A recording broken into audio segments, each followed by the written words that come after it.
I was involved in resistance movement in the 80s.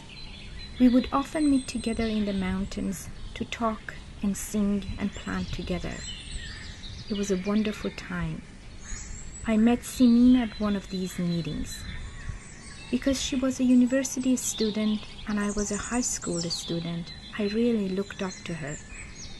She had long, dark hair that she wore in 2 braids. But the most important and beautiful thing about her was her eyes, so bright, so full of life. We were from different cities, and so we only spent a few times together in the mountains, but I never forgot her.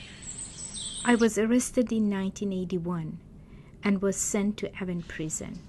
It was a terrible time. We were interrogated and tortured. Many of us shared the small cells. When new people arrived, we talked to them, listening to their stories, trying to find out about our friends and comrades. From one of the newly arrived women, I heard that Simin had been arrested and was in prison.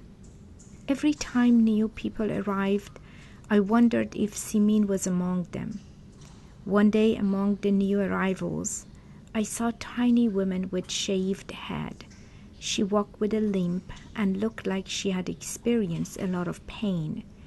Someone told me she was from Simin's city. I asked this woman if she knew my friend.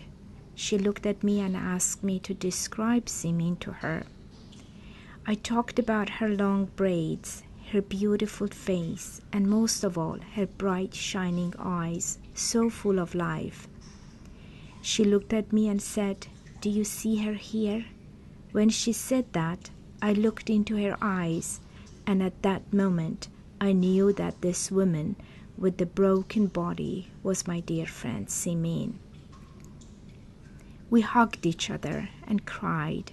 We cried for what we had lost, and we cried for the wonder that we had found each other again. Simin and I were inseparable in the days that followed. She brought so much joy to me and the others in the cell. She reminded us of the songs that we had sung in the mountains. We sang the songs together and remembered those days. It gave us hope. Simin was given an execution order, and when she received it, she turned to us and asked us to send her off with a song. We sang it to her, and all of us cried. Simin didn't cry. Her eyes were bright and shining, full of life. I can still remember the way her face looked on that last day. Whenever I feel like giving up hope, I think of Simin, my dear friend who the Islamic Republic of Iran tried to break. Although they broke her body, her spirit was strong until the last moment and continues to live in all of us that her life taught.